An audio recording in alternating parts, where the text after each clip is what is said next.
आज शाम को अचानक दोनों दीदी आ गई। मैंने विवेक को फ़ोन करके बताया कि दीदी आई हुई हैं, जल्दी घर आ जाना। विवेक को फ़ोन कर दीदी लोगों को नाश्ता पानी देकर मैं रात के खाने की तैयारी में लग गई। तभी विवेक भी आ गए। वो लोग आपस में बैठकर बातें कर रहे थे। तभी दोनों दीदी ने कहा, भाभी आप खाना तैयार कर रखो, हम अभी बड़े भैया के घर से होकर आते हैं। छाया ने कहा, दीदी खाना तैयार है, खाकर आराम से चले जाना, मैं जब तक सारा काम निपटा लूँगी। क्या भाभी आपको तो बस अपने काम की पड़ी रहती है। अरे 2-4 दिन देर से काम कर लोगी और नहीं सोओगी तो क्या फ़र्क पड़ेगा, हम कहाँ रोज़ रोज़ आते हैं। तब विवेक ने कहा, दीदी छाया सही कह रही है, खाना ठंडा हो जाएगा, पहले खाना खा लो। वैसे भी अब टाइम ज़्यादा हो रहा है, कल भैया के घर चले जाना। तू भी अब इसकी हाँ में हाँ मत मिला। अरे इनको पता चलेगा हम शाम ही आई हुई हैं और अब तक नहीं आए तो उनको बुरा लगेगा ना। दोनों दीदी ने एक साथ कहा, हम अभी गए और अभी आए। यह कह दोनों बहनें हंसते हुए चली गई। यह पहली बार नहीं है, छाया की दोनों नंदों की हमेशा से यही आदत है, शाम को आएगी और फिर गप्पे लड़ाती रहेगी। जैसे ही खाने का टाइम हुआ, दोनों बड़े भाइयों से मिलने की कह चलती बनेगी। शुरू में तो छाया ने खाना नहीं बनाया। उसने सोचा खाना के समय वहाँ गई है तो खाना खाकर ही आएंगी। लेकिन देर रात आने के बाद दोनों ने साफ साफ शब्दों में बोल दिया, छाया खाना तो हम अपनी माँ के साथ ही खाएंगे। हाँ तुम्हें देर होती है तो सो जाया करो, हम बना लिया करेंगे। छाया ने कहा, दीदी सोने की बात नहीं, आपको पता है ना अगले दिन मुझे ऑफिस भी जाना होता है और सभी तैयारियां करनी होती हैं। बस यही दिक्कत है और कुछ नहीं। अब तो कई सालों से छाया को इन सब बातों की आदत पड़ गई थी। सासू माँ नहीं रही फिर भी नंदों की वही आदत।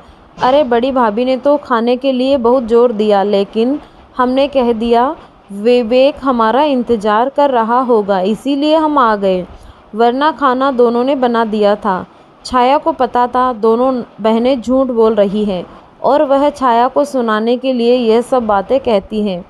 एक दिन छाया शाम के खाने के लिए तैयारी कर रही थी कि उसकी बड़ी ननद आ गई। छाया ने नमस्ते करते हुए कहा, दीदी आपने तो आने की कोई खबर भी नहीं दी। खबर क्यों देनी थी, अपना ही तो घर है। चाय नाश्ता देने के बाद छाया ने कहा, खाना भी तैयार है। यह सुनकर वह बोली, खाना तो मैं बड़े भैया के घर से आकर ही खाऊंगी, तुम्हें जल्दी है तो तुम लोग खा लो। ऐसी बात नहीं है दीदी, वह आज मेरा व्रत था ना, तो सोचा पहले बड़ों को खिला दूँ उसके बाद ही। भाई तुझे नियमों की तो बड़ी चिंता है तो थोड़ी देर रुक जा, हमें भी तो दुनियादारी निभाने दे। बड़े भैया को पता चला तो बुरा मान जाएंगे कि उनसे मिलने नहीं आई, फिर आकर खाना खाती हूँ। और ननद रानी बड़े भैया के घर चली गई। उनको पता था छाया का व्रत है। उसके बाद भी वह रात को 11 बजे वापस आई। छाया जल्दी से खाना डाल दे, बहुत भूख लग रही है। बड़ी भाभी तो खाने पर बहुत जोर दे रही थी, पर मैंने कह दिया छाया मेरा इंतज़ार कर रही होंगी। तूने और विवेक ने तो खा लिया होगा। नहीं दीदी, यह भी आपका ही इंतज़ार कर रहे थे। यह कहते हुए छाया ने दोनों बहन भाइयों के लिए खाना परोस दिया और खुद रोटियां सेकने लगी। छाया रोटी लेकर आई तो उसने देखा कि उसकी ननद रोटी को उलट पुलट कर देख रही थी। उसने पूछा, दीदी क्या हुआ। कुछ नहीं, मुझे रोटी कुछ कच्ची लग रही है। छाया, दीदी के लिए दूसरी रोटी ला दो, विवेक ने कहा। यह सुन छाया उसके लिए दूसरी रोटी अच्छे से सेक कर ले आई। उसे देखकर भी उसकी ननद बोली, क्या छाया रोटी नहीं खिलानी तो वैसे ही बोल देती, क्या कच्ची रोटियां लाए जा रही हैं। नहीं दीदी, रोटी तो अच्छे से सेकी है। विवेक ने भी रोटी देखी तो बोला, दीदी रोटी तो सही है, तो क्या मैं झूठ बोल रही हूँ।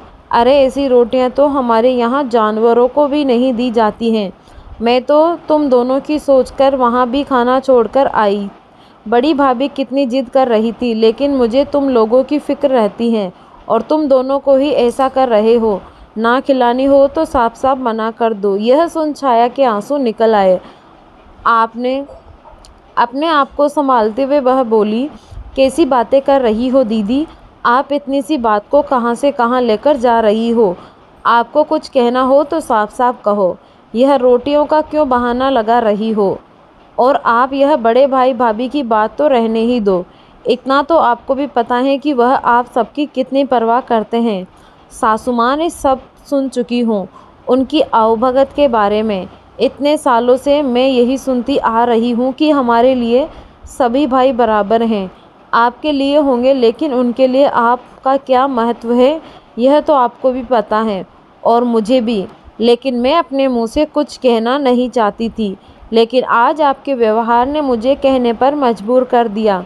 मैंने कभी भी आप लोगों की किसी बात का बुरा नहीं माना, लेकिन आज आपने मेरे आत्मसम्मान को ठेस पहुंचाई। मेरी इतने सालों की सेवा को आपने पल भर में मिट्टी में मिला दिया। आपसे मैं हाथ जोड़कर यही कहना चाहूँगी कि अगर आपको छोटों से इज्जत लेनी है तो बड़ों की तरह व्यवहार करना सीखें। अगर आपको मेरी कोई बात पसंद नहीं आई तो आप उसे प्यार से समझा सकती थी। मैं बुरा नहीं मानती, लेकिन काम भी करूं और आपके ताने भी सहूं, यह अब मुझसे नहीं होगा। तेरे सामने छाया इतना बोल रही है और तू चुपचाप सुन रहा है। हम तो तुझ पर इतना मरते हैं और तू हमें घर बैठा कर बेइज्जत कर रहा है। अगर छाया ने अपनी बातों के लिए माफ़ी नहीं मांगी तो मैं फिर तेरी चौखट पर फिर कभी नहीं चलूँगी। दीदी, अगर छाया गलत होती तो मैं एक बार नहीं 100 बार उससे माफ़ी मंगवाने के लिए कहता। आप मेरी बड़ी बहन हैं, इज्जत करता हूँ आपकी, लेकिन इसका मतलब यह नहीं कि आपकी गलत बात को भी मैं सही कहूँ। वह भी मेरी पत्नी है और आज तक उसने पलटकर जवाब नहीं दिया। हर बात की एक सीमा होती है, उसका भी आत्मसम्मान है। आप मेरी बड़ी बहन हैं और आपके लिए मेरे घर व दिल के दरवाजे हमेशा खुले हैं। आप जब चाहें, यह आपका ही घर है। आगे जो आपका दिल करता है। विवेक ने दोनों हाथ जोड़ लिए। यह सुन छाया की ननद कुछ न बोली और सुबह चुपचाप चली गई। छाया ने सोचा, जो रिश्ते बस हमें तकलीफ़ दे उससे दूर हो जाना ही बेहतर है।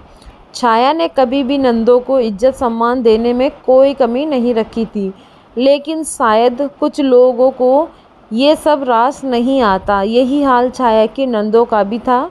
अगर हम चाहते हैं सामने वाला हमें इज्जत दे तो बदले में हमें भी तो इज्जत और प्यार देना पड़ेगा ना, क्योंकि डरा धमकाकर इज्जत नहीं पाई जाती है।